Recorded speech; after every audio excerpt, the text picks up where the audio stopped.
बाबू चैतन्यदास ने अर्थशास्त्र खूब पढ़ा था और केवल पढ़ा ही नहीं था, उसका यथायोग्य व्यवहार भी वे करते थे। वे वकील थे, 2-3 गांवों में उनकी जमींदारी भी थी, बैंक में भी कुछ रुपए थे। ये सब उसी अर्थशास्त्र के ज्ञान का फल था। जब कोई खर्च सामने आता तब उनके मन में स्वभावतः प्रश्न होता था, इससे स्वयं मेरा उपकार होगा या किसी अन्य पुरुष का। यदि दो में से किसी का कुछ भी उपकार न होता तो वे बड़ी निर्दयता से उस खर्च का गला दबा देते थे। व्यर्थ को वे विष के समान समझते थे। अर्थशास्त्र के सिद्धांत उनके जीवन स्तंभ हो गए थे। बाबू साहब के 2 पुत्र थे। बड़े का नाम प्रभुदास था, छोटे का शिवदास। दोनों कॉलेज में पढ़ते थे। उनमें केवल एक श्रेणी का अंतर था। दोनों ही चतुर होनहार युवक थे, किंतु प्रभुदास पर पिता का स्नेह अधिक था। उसमें सदुत्साह की मात्रा अधिक थी और पिता को उसकी जात से बड़ी बड़ी आशाएं थीं। वे उसे विद्योन्नति के लिए इंग्लैंड भेजना चाहते थे। उसे बैरिस्टर बनाना उनके जीवन की सबसे बड़ी अभिलाषा थी। किंतु कुछ ऐसा संयोग हुआ कि प्रभुदास को बीए की परीक्षा के बाद ज्वर आने लगा। डॉक्टरों की दवा होने लगी। 1 मास तक नित्य डॉक्टर साहब आते रहे, पर ज्वर में कमी न हुई। दूसरे डॉक्टर का इलाज होने लगा, पर उससे भी कुछ लाभ न हुआ। प्रभुदास दिनों दिन क्षीण होता चला जाता था। उठने बैठने की शक्ति न थी। यहाँ तक कि परीक्षा में प्रथम श्रेणी में उत्तीर्ण होने का शुभ संवाद सुनकर भी उसके चेहरे पर हर्ष का कोई चिन्ह न दिखाई दिया। वह सदैव गहरी चिंता में डूबा रहता था। उसे अपना जीवन बोझ सा जान पड़ने लगा था। एक रोज चैतन्यदास ने डॉक्टर साहब से पूछा, ये क्या बात है कि 2 महीने हो गए और अभी तक दवा का कोई असर नहीं हुआ? डॉक्टर साहब ने संदेहजनक उत्तर दिया, मैं आपको संशय में नहीं डालना चाहता, मेरा अनुमान है कि ये ट्यूबरकुलोसिस है। चैतन्यदास ने व्यग्र होकर कहा, तपेदिक? डॉक्टर, जी हाँ, उसके सभी लक्षण दिखाई देते हैं। चैतन्यदास ने अविश्वास के भाव से कहा, मानो उन्हें कोई विस्मयकारी बात सुन पड़ी हो। तपेदिक हो गया? डॉक्टर ने खेद प्रकट करते हुए कहा, ये रोग बहुत ही गुप्त रीति से शरीर में प्रवेश करता है। चैतन्यदास, मेरे खानदान में तो ये रोग किसी को न था। डॉक्टर, संभव है मित्रों से इसके जर्म यानी कीटाणु मिले हों। चैतन्यदास कई मिनट तक सोचने के बाद बोले, अब क्या करना चाहिए? डॉक्टर, दवा करते रहिए, अभी फेफड़ों तक असर नहीं हुआ है, इनके अच्छे होने की आशा है। चैतन्यदास, आपके विचार में कब तक दवा का असर होगा? डॉक्टर, निश्चयपूर्वक नहीं कह सकता, लेकिन 3-4 महीने में ये स्वस्थ हो जाएंगे। जाड़ों में इस रोग का जोर कम हो जाया करता है। चैतन्यदास, अच्छे हो जाने पर ये पढ़ने में परिश्रम कर सकेंगे? डॉक्टर, मानसिक परिश्रम के योग्य तो ये शायद ही हो सकें। चैतन्यदास, किसी सेनेटोरियम यानी पहाड़ी स्वास्थ्यालय में भेज दूं तो कैसा हो? डॉक्टर, बहुत ही उत्तम। चैतन्यदास, तब ये पूर्ण रीति से स्वस्थ हो जाएंगे? डॉक्टर, हो सकते हैं, लेकिन इस रोग को दबा रखने के लिए इनका मानसिक परिश्रम से बचना ही अच्छा है। चैतन्यदास नैराश्य भाव से बोले, तब तो इनका जीवन ही नष्ट हो गया। गर्मी बीत गई, बरसात के दिन आए।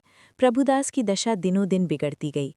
वो पड़े पड़े बहुधा इस रोग पर की गई बड़े बड़े डॉक्टरों की व्याख्याएं पढ़ा करता था। उनके अनुभवों से अपनी अवस्था की तुलना किया करता।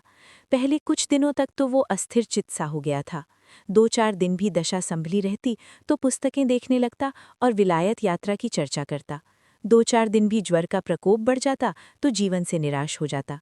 किंतु कई मास के पश्चात जब उसे विश्वास हो गया कि इस रोग से मुक्त होना कठिन है, तब उसने जीवन की भी चिंता छोड़ दी। पथ्यापथ्य का विचार न करता, घर वालों की निगाह बचाकर औषधियां जमीन पर गिरा देता, मित्रों के साथ बैठकर जी बहलाता। यदि कोई उससे स्वास्थ्य के विषय में कुछ पूछता तो चिढ़कर मुंह मोड़ लेता। उसके भावों में एक शांतिमय उदासीनता आ गई थी और बातों में एक दार्शनिक मर्मज्ञता पाई जाती थी। वह लोकरीति और सामाजिक प्रथाओं पर बड़ी निर्भीकता से आलोचनाएं किया करता। यद्यपि बाबू चैतन्यदास के मन में रह रह कर शंका उठा करती थी कि जब परिणाम विदित ही है, तब इस प्रकार धन का अपव्यय करने से क्या लाभ। तथापि वे कुछ तो पुत्र प्रेम और कुछ लोकमत के भय से धैर्य के साथ दवा दर्पण करते जाते थे। जाड़े का मौसम था। चैतन्यदास पुत्र के सिरहाने बैठे हुए डॉक्टर साहब की ओर प्रश्नात्मक दृष्टि से देख रहे थे। जब डॉक्टर साहब टेम्परेचर लेकर यानी थर्मामीटर लगाकर कुर्सी पर बैठे, तब चैतन्यदास ने पूछा, अब तो जाड़ा आ गया, आपको कुछ अंतर्माली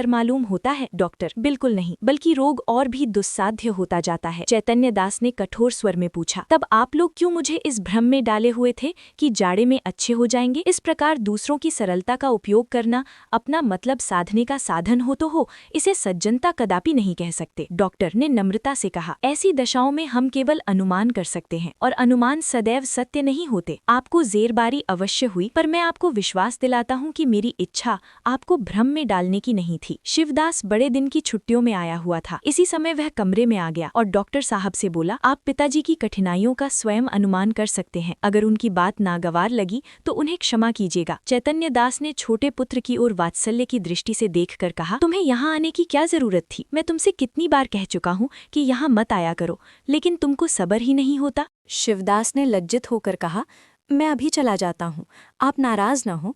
मैं केवल डॉक्टर साहब से ये पूछना चाहता था कि भाई साहब के लिए अब क्या करना चाहिए। डॉक्टर साहब ने कहा, अब केवल एक ही साधन और है, इन्हें इटली के किसी सैनिटोरियम में भेज देना चाहिए। चैतन्य दास ने सजग होकर पूछा, कितना खर्च होगा? ज्यादा से ज्यादा 3000। साल भर रहना होगा। निश्चय है कि वहाँ से अच्छे होकर आवेंगे? जी नहीं, ये तो एक भयंकर रोग है। साधारण बीमारियों में भी कोई बात निश्चय रूप से नहीं कही जा सकती। इतना खर्च करने पर भी वहाँ से ज्यों के त्यों लौट आए तो ईश्वर की इच्छा। आपको ये तस्कीन हो जाएगी कि इनके लिए मैं जो कुछ कर सकता था कर दिया। आधी रात तक घर में प्रभुदास को इटली भेजने के प्रस्ताव पर वाद विवाद होता रहा। चैतन्य दास का कथन था कि एक संदिग्ध फल के लिए 3000 का खर्च उठाना बुद्धिमत्ता के प्रतिकूल है। शिवदास भी उनसे सहमत था, किंतु उसकी माता इस प्रस्ताव का बड़ी दृढ़ता के साथ विरोध कर रही थी। अंत में माता के धिक्कारों का यह फल हुआ कि शिवदास लज्जित होकर उसके पक्ष में हो गया। बाबू साहब अकेले रह गए। तपेश्वरी ने तर्क से काम लिया, पति के सद्भावों को प्रज्वलित करने की चेष्टा की, धन की नश्वरता की लोकोक्तियां कहीं। इन शस्त्रों से विजय लाभ न हुआ तो अश्रु वर्षा करने लगी। बाबू साहब जल बिंदुओं के इस शर प्रहार के सामने न ठहर सके। इन शब्दों में हार स्वीकार की, अच्छा भाई रो मत, जो कुछ कहती हो वही होगा। तपेश्वरी, तो कब? रुपये हाथ में आने दो। तो ये क्यों नहीं कहते कि भेजना ही नहीं चाहते? भेजना चाहता हूँ, किंतु अभी हाथ खाली है। क्या तुम नहीं जानती? बैंक में तो रुपए हैं, जायदाद तो है, 2-3 हजार का प्रबंध करना ऐसा क्या कठिन है? चैतन्य दास ने पत्नी को ऐसी दृष्टि से देखा मानो उसे खा जाएंगे, और एक क्षण के बाद बोले, बिल्कुल बच्चों की सी बातें करती हो। इटली में ऐसी कोई संजीवनी नहीं रखी हुई है जो तुरंत चमत्कार दिखाएगी। जब वहां भी केवल प्रारब्ध ही की परीक्षा करनी है तो सावधानी से कर लेंगे। पूर्व पुरुषों की संचित जायदाद और रखे हुए रुपए मैं अनिश्चित हित की आशा पर बलिदान नहीं कर सकता। तपेश्वरी ने डरते डरते कहा, आखिर आधा हिस्सा तो प्रभुदास का भी है। बाबू साहब तिरस्कार करते हुए बोले, आधा नहीं, उसे मैं अपना सर्वस्व दे देता। जब उससे कुछ आशा होती, वो खानदान की मर्यादा और ऐश्वर्य बढ़ाता और इस लगाए हुए धन के फलस्वरूप कुछ कर दिखाता। मैं केवल भावुकता के फेर में पड़कर धन का ह्रास नहीं कर सकता। तपेश्वरी अवाक रह गई, जीतकर भी उसकी हार हुई। इस प्रस्ताव की 6 महीने बाद शिवदास बीए पास हो गया। बाबू चैतन्य दास ने अपनी जमींदारी के 2 आने बंधक रखकर कानून पढ़ने के निमित्त उसे इंग्लैंड भेजा। उसे बंबई तक खुद पहुंचाने गए। वहां से लौटे तो उनके अंतःकरण में सदिच्छाओं से परिमित लाभ होने की आशा थी। उनके लौटने के 1 सप्ताह पीछे अभागा प्रभुदास अपनी उच्च अभिलाषाओं को लिए हुए परलोक सिधारा। बाबू चैतन्य दास मणिकर्णिका घाट पर अपने संबंधियों के साथ बैठे चिता ज्वाला की ओर देख रहे थे। उनके नेत्रों से अश्रुधारा प्रवाहित हो रही थी। पुत्र प्रेम एक क्षण के लिए अर्थ सिद्धांत पर गालिब हो गया था। उस विरक्तावस्था में उनके मन में ये कल्पना उठ रही थी, संभव है इटली जाकर प्रभुदास स्वस्थ हो जाता। हाय, मैंने 3000 का मुंह देखा और पुत्र रत्न को हाथ से खो दिया। ये कल्पना प्रतिक्षण सजग होती थीं और उनको ग्लानि, शोक और पश्चाताप के बाणों से बेध रही थीं। रह रहकर उनके हृदय में वेदना की शूल सी उठती थी। उनके अंदर की ज्वाला उस चिता ज्वाला से कम दग्धकारिणी न थी। अकस्मात उनके कानों में शहनाइयों की आवाज आई। उन्होंने आंख ऊपर उठाई तो मनुष्यों का एक समूह एक अर्थी के साथ आता हुआ दिखाई दिया। वे सब के सब ढोल बजाते, गाते, पुष्प आदि की वर्षा करते चले आते थे। घाट पर पहुंचकर उन्होंने अर्थी उतारी और चिता बनाने लगे। उनमें से एक युवक आकर चैतन्य दास के पास खड़ा हो गया। बाबू साहब ने पूछा, किस मोहल्ले में रहते हो? युवक ने जवाब दिया, हमारा घर देहात में है, कल शाम को चले थे। ये हमारे बाप थे। हम लोग यहाँ कम आते हैं, पर दादा की अंतिम इच्छा थी कि हमें मणिकर्णिका घाट पर ले जाना। चैतन्य दास: ये सब आदमी तुम्हारे साथ हैं? युवक: हाँ, और लोग पीछे आते हैं, कई सौ आदमी साथ आए हैं। यहाँ तक आने में सैकड़ों उठ गए, पर सोचता हूँ कि बूढ़े पिता की मुक्ति तो बन गई, धन और हैं ही किस लिए। चैतन्य दास: उन्हें क्या बीमारी थी? युवक ने बड़ी सरलता से कहा, मानो वह अपने किसी निजी संबंधी से बात कर रहा हो। बीमारी का किसी को कुछ पता नहीं चला, हरदम ज्वर चढ़ा रहता था, सूख कर कांटा हो गए थे। 3 वर्ष तक थाट पर पड़े रहे, जिसने जहां बताया लेकर गए। चित्रकूट, हरिद्वार, प्रयाग सभी स्थानों में ले लेकर घूमे। वैद्यों ने जो कुछ कहा उसमें कोई कसर नहीं की। इतने में युवक का एक और साथी आ गया और बोला, साहब, मुंह देखी बात नहीं, नारायण लड़का दे तो ऐसा दे।